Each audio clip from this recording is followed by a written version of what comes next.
Aujourd'hui, nous allons plonger dans une analyse profonde et révélatrice de la crise économique, politique et sociale qui ébranle les fondations des États-Unis en ce moment. Assiste-t-on au crépuscule d'un empire? Accroche-toi, car cet épisode va t'ouvrir les yeux et remettre en question tout ce que tu pensais savoir sur le pouvoir mondial, l'inégalité et l'avenir de notre société. Nous allons décortiquer comment les États-Unis, après un siècle de domination incontestée, font face à des signes clairs de déclin, et ce que cela signifie pour nous tous. Ne décroche pas, car c'est bien plus grand que ce que tu imagines. L'ascension de l'Empire américain. Un siècle de suprématie. Imagine un monde où un seul pays dicte les règles du jeu économique, politique, militaire et culturel. Ce pays, ce sont les États-Unis depuis les 100 dernières années. Tout a commencé après la Première Guerre mondiale, un conflit qui a laissé les puissances européennes en ruine. La Grande-Bretagne, qui avait régné pendant 2 siècles en tant que puissance économique et coloniale dominante, s'est retrouvée épuisée, financièrement dévastée et incapable de maintenir son empire. L'Allemagne, son principal rival, s'est également effondrée sous le poids de la défaite. D'autres empires, comme l'austro-hongrois, l'ottoman et le français, se sont désintégrés dans le chaos de la guerre. Et qui a émergé des cendres comme le nouveau leader mondial? Les États-Unis, une nation qui, presque du jour au lendemain, est devenue la puissance économique dominante de la planète. Au cours du XXe siècle, le capitalisme américain n'a pas seulement grandi, il a explosé à des niveaux sans précédent. Après la Seconde Guerre mondiale, les États-Unis ont consolidé leur hégémonie d'une manière qu'aucun empire n'avait réalisée auparavant. Même l'Empire britannique, avec son vaste système colonial s'étendant de l'Inde aux Amériques, n'a pas pu égaler l'influence mondiale des États-Unis. Le dollar est devenu la monnaie universelle, celle que tous les pays voulaient avoir dans leurs réserves. Sais-tu que, même aujourd'hui, la majorité des banques centrales du monde conservent une quantité disproportionnée de leurs réserves en dollars américains? Aucun autre pays n'a dominé à ce point sur les plans économiques, militaires, politiques et culturels, comme l'ont fait les États-Unis au cours de ce dernier siècle. Notre culture, portée par la publicité, les films d'Hollywood, la musique pop, la télévision et, plus récemment, les plateformes numériques, s'est répandue dans le monde comme un tsunami culturel. Des jeans Levi's aux super-héros de Marvel, le mode de vie américain est devenu la norme mondiale. Et que dire des bases militaires? Des milliers d'entre elles, réparties sur tous les continents, de l'Europe à l'Asie, de l'Amérique latine à l'Afrique. Ce déploiement de puissance militaire est sans précédent dans l'histoire de l'humanité. Jamais un pays n'avait projeté son influence avec une telle portée et une telle sophistication. Mais attention, voici la première grande révélation. Les empires ont toujours 2 visages. D'un côté, ils célèbrent leur grandeur, leur richesse, leur influence. De l'autre, ils cachent les aspects moins glorieux, ceux qu'ils ne veulent pas que tu vois. Aujourd'hui, nous allons révéler ces vérités inconfortables, car les comprendre est essentiel pour saisir où nous allons en tant que société.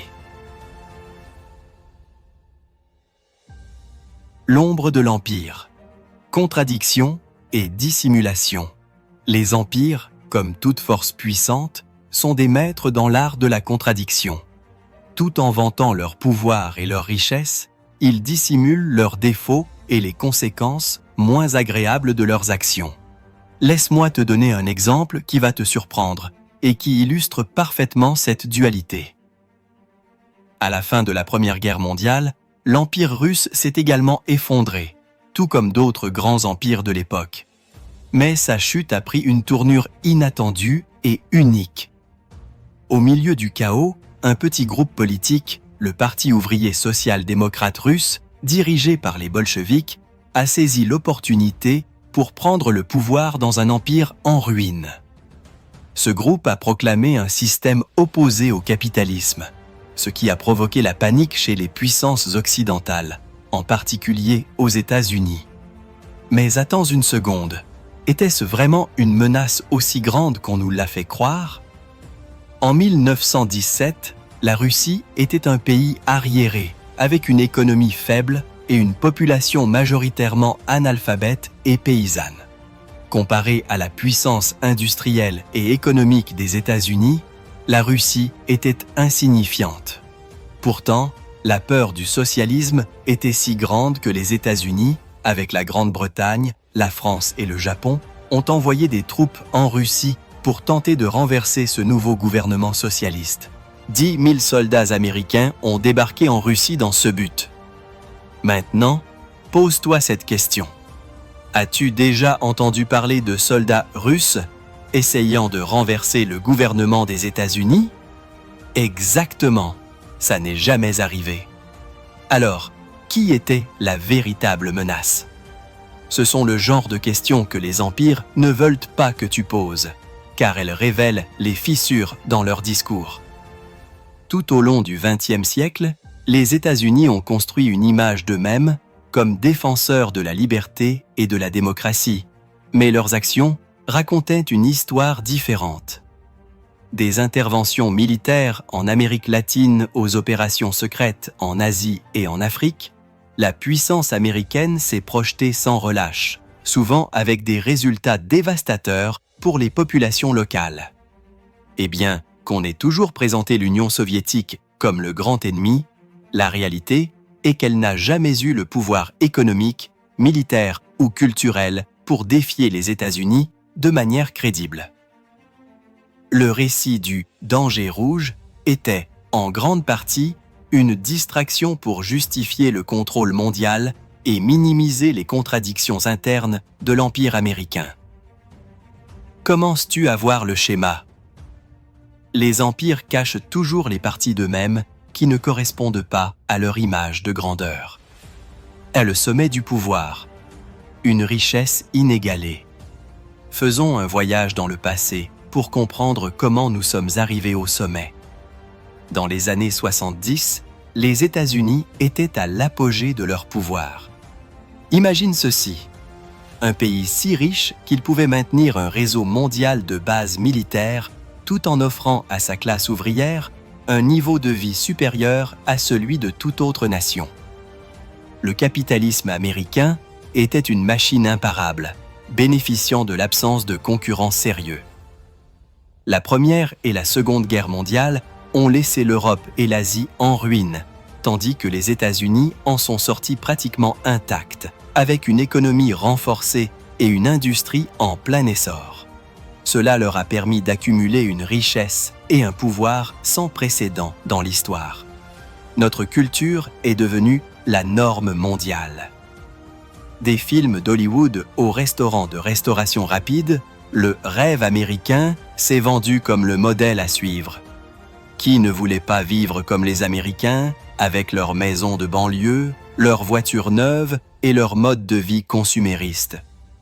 Mais ce succès n'était pas seulement économique ou culturel. Les États-Unis ont exporté leurs valeurs et leur influence, parfois pacifiquement, parfois par des interventions militaires. En Amérique latine, par exemple, les interventions étaient constantes, des coups d'État au soutien de dictatures. Plus récemment, les guerres en Irak et en Afghanistan montrent un schéma similaire, mais avec une nuance cruciale que tu ne peux ignorer. Ces aventures ont été des échecs retentissants. En Afghanistan, les talibans, qui étaient censés être l'ennemi à vaincre, sont aujourd'hui plus forts qu'au moment où les États-Unis sont intervenus il y a plus de 20 ans. En Irak, l'opposition à la présence américaine est plus féroce que jamais. Ces défaites ne sont pas seulement des erreurs tactiques, elles sont le signe de quelque chose de bien plus grand. L'Empire américain, qui semblait autrefois invincible, montre des fissures profondes, et ces fissures ne se trouvent pas seulement à l'étranger. Elles sont ici, chez nous, dans notre économie, dans notre société, dans notre politique. Es-tu prêt à voir à quoi ressemblent ces fissures? Reste avec nous, car cela devient encore plus intense. Les fissures de l'Empire, signe de décadence. Maintenant, accroche-toi, car nous entrons au cœur du problème. Les États-Unis font face à une crise multidimensionnelle que nous ne pouvons ignorer. Si tu veux comprendre où nous allons en tant que nation, regarde simplement le déclin du Royaume-Uni. Il y a un siècle, Londres était le centre du monde, l'épicentre d'un empire où le soleil ne se couchait jamais. Aujourd'hui, la Grande-Bretagne est un groupe d'îles qui luttent pour rester pertinente dans un monde qui ne tourne plus autour d'elle. C'est l'avenir qui nous attend si nous n'affrontons pas la réalité de notre propre déclin. Analysons 4 signes clairs de ce déclin.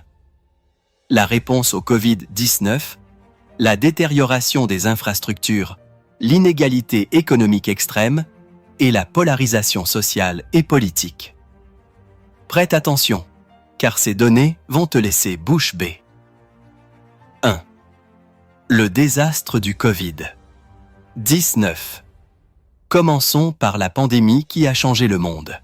Les États-Unis, avec seulement 4% de la population mondiale, ont enregistré 20% des décès mondiaux dus au Covid-19. Répète cela dans ta tête.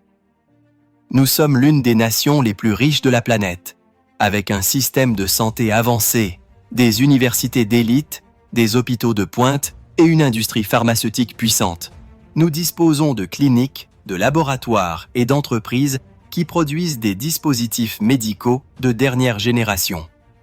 Pourtant, des pays avec moins de ressources, comme Taïwan, la Nouvelle-Zélande, le Vietnam, Cuba ou même la Chine, ont géré la pandémie de manière beaucoup plus efficace. La Chine, avec une population 4 fois plus importante que la nôtre, a une fraction infime de nos cas et de nos décès. Comment est-ce possible? La réponse ne réside pas dans le fait de blâmer un politicien ou un parti. C'est un problème systémique, enraciné dans la logique du capitalisme américain. Dans notre système, les entreprises privilégient les profits à court terme plutôt que la préparation aux catastrophes à long terme. Fabriquer des masques, des ventilateurs, des tests ou des lits d'hôpital et les stocker pour une future pandémie n'est pas rentable. Maintenir des entrepôts remplis d'équipements médicaux, payés pour leur entretien, leur réparation et leurs assurances est coûteux et risqué. Ainsi, les entreprises privées, qui auraient pu préparer le pays au virus, ne l'ont tout simplement pas fait. Elles ont trouvé des investissements plus lucratifs dans d'autres secteurs. Et quand le Covid est arrivé, il nous a pris au dépourvu, sans les ressources nécessaires pour réagir. Le résultat, un coût humain dévastateur, avec des familles brisées et des communautés en crise. Mais ce n'est que le début. 2. Une infrastructure en ruine. Parlons maintenant de quelque chose qui affecte ta vie tous les jours. L'infrastructure. Nos routes, ponts, trains, systèmes d'eau et réseaux électriques sont dans un état déplorable. Sais-tu qu'en Floride, une usine de traitement des eaux usées s'est récemment effondrée, menaçant d'inonder des communautés entières avec de l'eau contaminée, y compris des matières radioactives. Et ce n'est pas un cas isolé. La Floride a connu 27 incidents similaires ces dernières années. Dans tout le pays, des ponts s'effondrent, des routes se détériorent et les systèmes de transport public fonctionnent à peine. Que se passe-t-il? La réponse est simple mais brutale. Entretenir l'infrastructure n'est pas rentable. Dans notre système, le gouvernement est responsable des routes, des ponts, des chemins de fer, etc. Mais il a besoin d'argent pour le faire. Cet argent provient des impôts, mais les grandes entreprises et les plus riches font tout leur possible pour éviter de les payer. ils utilisent leur influence pour faire pression sur les politiciens, s'assurant que les lois fiscales les favorisent. Pendant ce temps, la classe ouvrière, qui représente la majorité de la population, a à peine assez de revenus pour survivre, encore moins pour payer plus d'impôts. Le résultat est un gouvernement sans fonds suffisants pour entretenir l'infrastructure, qui s'effrite lentement, freinant notre économie et mettant en danger notre sécurité. Compare cela à des pays comme la Chine, qui ont investi des milliards dans la construction de routes, de trains à grande vitesse et de systèmes énergétiques modernes. Pendant que nous luttons avec des ponts qui s'effondrent, eux construisent des villes entières de toutes pièces. Cette différence n'est pas seulement une question d'argent, c'est une question de priorité. Et nos priorités, en tant que société, sont défaillantes. Une inégalité obscène. Maintenant, prépare-toi à un chiffre qui va t'indigner. L'année dernière, alors que des millions d'Américains luttaient pour survivre au milieu de la pandémie et de la crise économique, les 600 milliardaires les plus riches du pays ont augmenté leur richesse de plus d'1 milliard de dollars. Oui, tu as bien lu, 1 milliard de dollars. Prenons Jeff Bezos comme exemple. Sa fortune personnelle avoisine les 200 milliards de dollars, un montant supérieur au PIB de nombreux pays. Et il n'est pas seul. Les 600 milliardaires des États-Unis possèdent une richesse qui dépasse l'imagination, alors que 66 millions d'Américains, plus d'un tiers de la force de travail, ont demandé une assurance chômage l'année dernière. Cette fracture n'est pas seulement une statistique, c'est une obscénité morale. Nous revenons à des niveaux d'inégalité qu'on n'avait pas vus depuis l'Égypte ancienne ou le Moyen Âge. Pendant que les riches accumulent des fortunes inimaginables, la classe ouvrière s'endette pour survivre. Sais-tu que la dette étudiante aux États-Unis dépasse 1,7 billion de dollars? Ajoute à cela les hypothèques, les prêts automobiles et les dettes de cartes de crédit. La classe ouvrière ne peut pas suivre l'augmentation du coût de la vie, tandis que les salaires réels stagnent depuis des décennies. Ce niveau d'inégalité n'est pas durable. C'est une bombe à retardement qui menace d'exploser. 4. Polarisation sociale et politique. Et nous ne pouvons ignorer un autre signe de déclin, la polarisation sociale et politique qui déchire notre société. Les États-Unis sont plus divisés que jamais, non seulement sur le plan politique, mais aussi racial, culturel et économique. Les tensions raciales, exacerbées par des incidents de violence policière et de discrimination systémique, ont conduit à des manifestations massives et à un pays qui semble incapable de trouver un terrain d'entente. La politique est devenue un cirque bipartisan où républicains et démocrates s'affrontent dans une bataille sans fin, plus intéressés à gagner des élections qu'à résoudre les problèmes réels.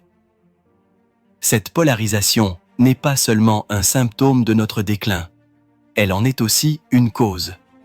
Quand une société est si divisée, elle perd la capacité d'agir collectivement face à des défis comme le Covid, l'infrastructure ou l'inégalité.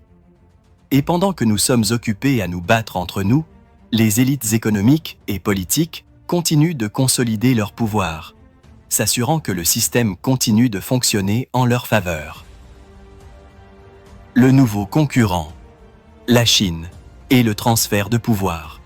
Maintenant, voici le tournant que tu ne peux ignorer. Pour la première fois en un siècle, les États-Unis ont un concurrent sérieux, la République populaire de Chine. Au cours des 4 dernières décennies, la Chine a réalisé une croissance économique spectaculaire, surpassant même les exploits des États-Unis à leur apogée. Alors que notre PIB croissait à un taux moyen de 2 à 3% par an, celui de la Chine augmentait de 6 à 9%. En 20 ans, le revenu réel des travailleurs chinois a quadruplé, tandis qu'aux États-Unis, les salaires réels stagnent depuis des décennies. La Chine ne se contente pas de croître. Elle défie la domination américaine dans la technologie, les infrastructures, le commerce et même l'influence culturelle. Ils ont construit des réseaux de trains à grande vitesse, des ports modernes et des villes entières, pendant que nous luttons avec des systèmes obsolètes. Ce changement n'est pas une anomalie. Il fait partie d'un schéma historique. Les empires montent et tombent et le pouvoir économique se déplace. Tout comme la Grande-Bretagne a cédé le trône aux États-Unis il y a un siècle, le centre de gravité du capitalisme mondial se déplace maintenant vers la Chine. Et cela nous effraie, car nous savons que notre temps au sommet touche à sa fin. Mais tout n'est pas de la faute de la Chine. Les États-Unis ont joué un rôle actif dans leur propre déclin. Pendant des décennies, nos entreprises ont délocalisé des usines et des emplois à l'étranger, en particulier en Chine, à la recherche d'une main-d'œuvre bon marché et de profits plus élevés. Ces décisions, prises par une poignée de cadres et de conseils d'administration, ont affaibli notre économie interne et renforcé notre concurrent. Et pendant ce temps, nous continuons à dépenser des milliards dans des guerres ratées, dans des endroits comme l'Irak et l'Afghanistan, des ressources qui auraient pu être investies dans notre propre peuple. Ça. Où allons-nous? La solution est entre nos mains. Alors, que faisons-nous? Comment éviter que le déclin de cet empire n'entraîne la majorité d'entre nous dans l'abîme? La réponse ne réside pas dans les politiciens, ni chez les républicains, ni chez les démocrates. Pendant des décennies, les élites économiques ont acheté le système politique pour protéger leurs intérêts. Les leaders des deux partis éludent les vrais problèmes. L'inégalité, l'infrastructure, le désastre du Covid, la polarisation. Espérer qu'ils nous sauvent, c'est comme attendre que le capitaine du Titanic réorganise les chaises sur le pont. La solution réside dans un changement à la racine du problème, la manière dont nous organisons nos entreprises. En ce moment, une poignée de personnes, les propriétaires, les conseils d'administration, les PDG, prennent toutes les décisions clés. Qui décide de fermer une usine dans l'Ohio pour l'ouvrir en Chine? Eux. Qui décide de ne pas investir dans des masques ou des ventilateurs parce que ce n'est pas rentable? Eux. Qui garde la plus grande partie des profits? Oui, encore eux. Ce système, où un petit groupe contrôle les décisions qui affectent des millions de personnes, est la racine de nos problèmes. L'alternative est radicale mais simple. Démocratiser les entreprises. Imagine un monde où chaque travailleur a un vote égal pour décider ce que produit l'entreprise, quelle technologie elle utilise, où elle opère et, surtout, comment les profits sont distribués. Si les travailleurs avaient ce pouvoir, nous n'aurions pas permis que la richesse se concentre entre quelques mains. Nous n'aurions pas envoyé d'emplois à l'étranger. Nous n'aurions pas ignoré l'infrastructure ni la préparation aux pandémies. Une entreprise démocratique priorise le bien-être de tous, pas seulement les profits de quelques-uns. Le déclin de l'Empire américain n'est pas une théorie, c'est une réalité. Les signes sont partout. L'échec face au Covid, l'infrastructure en ruine, l'inégalité grotesque, la polarisation sociale et l'ascension de la Chine comme puissance mondiale. Mais tout n'est pas perdu. Nous pouvons changer de cap si nous prenons le contrôle de notre avenir. Démocratiser nos entreprises n'est pas seulement une belle idée, c'est la clé pour construire une société plus juste, résiliente et équitable. Alors, voici le défi. Ne regarde pas vers le haut en attendant que les politiciens ou les PDG résolvent cela. Regarde autour de toi, vers tes collègues, ta communauté. Le pouvoir est en nous, dans notre capacité à nous organiser et à exiger un système qui fonctionne pour tous. Es-tu prêt à faire partie du changement? L'élite qui dirige les grandes entreprises savait depuis longtemps que sa situation n'était pas aussi sûre qu'elle le semblait. Elle comprenait que, malgré sa richesse accumulée, son énorme influence et le pouvoir qu'elle exerce sur le reste de la société, elle vivait dans une position fragile. Son isolement de la majorité, son exclusion délibérée du peuple, représente en soi l'opposé de ce que nous appelons la démocratie. La démocratie signifie la participation, signifie que tout le monde peut avoir son mot à dire dans les décisions qui affectent sa vie. Eux, en revanche, ont construit un système où cette voix est absente. Et ils le savaient. Ils étaient pleinement conscients qu'ils étaient en danger. Pourquoi ? Parce que, bien que notre société ne soit pas parfaite, il existe un engagement historique envers le suffrage universel. Tout le monde vote. Et la majorité, ne l'oublions pas, ce sont des travailleurs, des employés, des personnes qui dépendent d'un salaire. Cette simple réalité a toujours représenté une menace pour ceux qui sont au sommet. Si la majorité des votants sont des travailleurs, alors, en théorie, ils pourraient élire des représentants prêts à renverser les privilèges de la minorité. Ils pourraient voter pour quelqu'un qui remettrait en question les bases mêmes du système capitaliste. Et cette possibilité, bien qu'elle ne se concrétise pas toujours, n'a jamais cessé d'être une menace latente. Ils l'ont compris avant nous. Ils ont pris de l'avance. Pendant que la majorité tardait à s'en rendre compte, l'élite s'est assurée de blinder sa position. Comment l'ont-ils fait ? En achetant le système politique, en investissant des sommes colossales dans des campagnes, des partis, des candidats de toutes tendances. Ainsi, ils ont garanti que, peu importe si un républicain ou un démocrate gagne, les questions centrales, celles qui affectent vraiment leurs intérêts, ne soient jamais à l'ordre du jour. De cette manière, le jeu électoral devient un spectacle où l'on discute de sujets secondaires, mais où l'essentiel n'est jamais abordé. Espérer que ces partis traditionnels offrent des solutions réelles est, franchement, une illusion. Ils ne l'ont pas fait dans le passé, ils ne le font pas maintenant, et n'ont aucune intention de le faire à l'avenir. Et la preuve est sous nos yeux. Aujourd'hui même, nous voyons des plans gigantesques de dépenses publiques, des programmes qui mobilisent des milliards de dollars. L'argent sort du gouvernement vers une multitude d'entreprises privées, soi-disant pour reconstruire des routes, des ponts, des autoroutes et des infrastructures. Cela sonne bien dans les gros titres, mais le fonctionnement réel est différent. Les mêmes règles de toujours s'appliquent.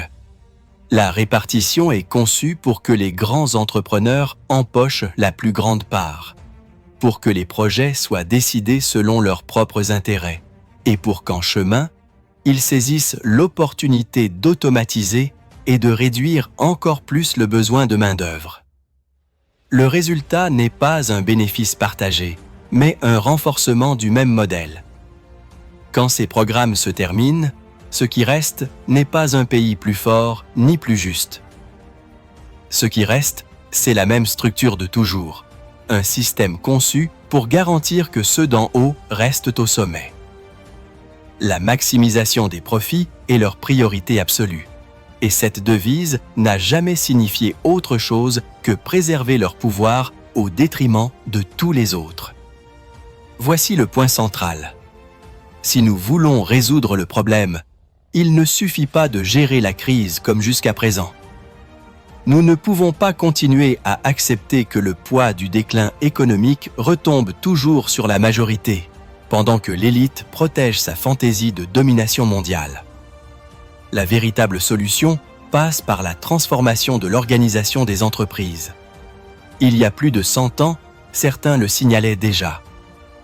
En 1921, des idées étaient formulées dans ce sens, qu'il existait toujours une alternative sous les couches de propagande idéologique. Cette alternative, c'est démocratiser le lieu de travail. Et que signifie cela ? Ce n'est pas un slogan vide. Démocratiser l'entreprise signifie que chaque travailleur et chaque travailleuse ait une voix dans les décisions fondamentales. Un vote par personne, un vote égal pour tous. Et avec ce vote collectif, on décide ce que produit l'entreprise, quels services elle offre, quelle technologie elle adopte, où elle opère et, surtout, comment les profits générés sont utilisés. Arrêtons-nous un moment là-dessus. Imaginons que les décisions sur l'utilisation des profits soient prises démocratiquement par tous ceux qui contribuent à les créer. Crois-tu vraiment qu'ils accepteraient de destiner des milliards à une poignée de cadres pendant que la majorité ne peut pas payer les études de ses enfants? Cela n'arriverait tout simplement pas. Dans un système démocratique au sein de l'entreprise, ce type d'inégalité serait inconcevable. Prenons un autre exemple. Que s'est-il passé lorsque les entreprises ont décidé de délocaliser leurs usines en Chine et dans d'autres pays à la recherche d'une main-d'œuvre moins chère? Elles ont pris ces décisions parce qu'elles maximisaient leurs profits privés, peu importe les conséquences pour les communautés locales. Si les travailleurs avaient voté, ils n'auraient jamais approuvé une mesure qui a détruit des emplois et plongé des régions entières dans la pauvreté. Il en va de même pour les nouvelles technologies. Si une innovation est toxique pour l'air, dangereuse pour l'eau ou nuisible à la santé, qui l'accepterait volontairement? Les travailleurs qui vivent dans ces quartiers, qui respirent cet air, qui boivent cette eau, ne voteraient jamais pour quelque chose qui menace directement leur vie. Cela nous amène au contraste essentiel. Dans le modèle traditionnel, maximiser les profits signifie diriger l'entreprise pour bénéficier à quelques-uns. Dans une coopérative démocratique, maximiser signifie autre chose. Équilibrer la rentabilité avec la santé, le bien-être et les besoins de tous les impliqués. Le résultat n'est plus une poignée de milliardaires accumulant des richesses, mais une communauté décidant collectivement de ce qui est précieux et de ce qui mérite d'être priorisé. Voici la paradoxe la plus évidente de notre histoire récente. En politique, nous célébrons les valeurs démocratiques, nous les défendons avec passion, nous les considérons comme une partie essentielle de notre identité. Pourtant, dans l'économie, ces mêmes valeurs brillent par leur absence. La démocratie s'arrête à la porte des entreprises, et cette exclusion a eu des conséquences dévastatrices. Une inégalité croissante, des crises récurrentes, des communautés détruites et un système de plus en plus instable. Il ne s'agit pas d'un idéal romantique. La coopération n'est pas un ornement, pas un geste sympathique. La coopération est la seule voie réelle pour éviter l'effondrement d'un modèle qui montre déjà des fissures de toutes parts. Regardons le contexte international. Les États-Unis critiquent la Chine pour ses restrictions aux libertés à Hong Kong. Mais avec quelle autorité? C'est le même pays qui a passé 20 ans à dévaster l'Afghanistan, l'Irak et d'autres territoires. C'est le même pays qui a interdit l'entrée aux musulmans, qui fait face à des attaques constantes contre les communautés afro-américaines et asiatiques. Et pourtant, il ne reçoit jamais de sanctions pour ces pratiques. Au contraire, il impose des sanctions aux autres. L'hypocrisie est évidente. Le différend dans la mer de Chine méridionale révèle la même chose. Ce territoire porte ce nom pour une raison.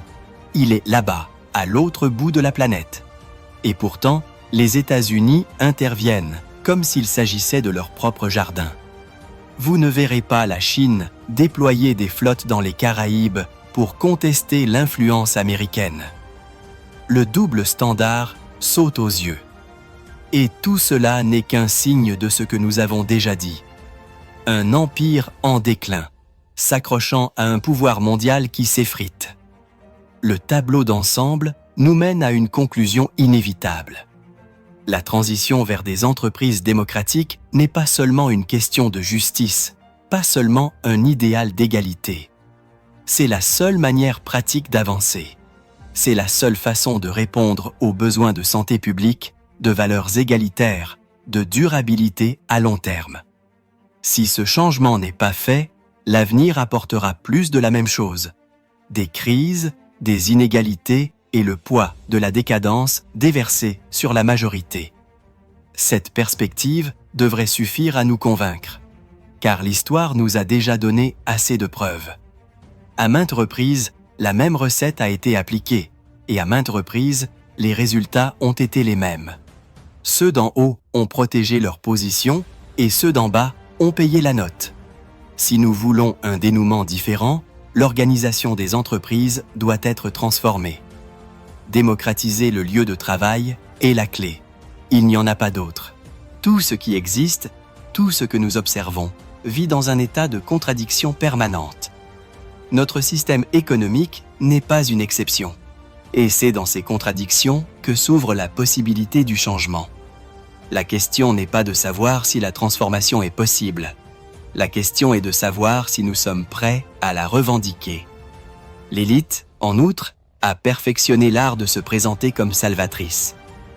À chaque crise, le discours officiel nous dit que seuls eux, avec leur expérience et leur leadership, peuvent nous conduire vers la stabilité.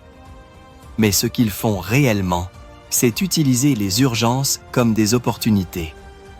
Crise après crise, ils transforment la douleur sociale en profit privé. Et quand quelqu'un ose remettre en question ce schéma, il est immédiatement accusé d'attaquer la liberté de marché ou de mettre en danger la prospérité nationale. C'est un mécanisme idéologique si bien rodé qu'il parvient à convaincre beaucoup qu'il n'y a pas d'alternative, alors qu'en réalité, ce qu'ils ne veulent pas, c'est que nous voyions l'alternative qui a toujours été là. Un autre aspect important est l'utilisation de la propagande pour nous garder distraits. Au lieu de discuter des problèmes structurels de l'économie, les grands médias, contrôlés par les mêmes intérêts, nous saturent de polémiques superficielles. On nous invite à débattre de détails secondaires pendant que l'essentiel n'est jamais abordé. Ainsi, l'attention est détournée de ce qui compte vraiment. Comment la richesse est distribuée, qui prend les décisions et pourquoi nous restons coincés dans un système qui reproduit des inégalités sans fin. La distraction fait partie du jeu, et plus nous sommes divertis par la surface, moins il reste de place pour questionner le fond. Et au milieu de tout cela, l'espoir demeure latent. Car bien que le pouvoir des entreprises soit grand, bien que ses tentacules atteignent la politique, les médias et même notre manière de penser, il y a quelque chose qu'ils ne peuvent effacer.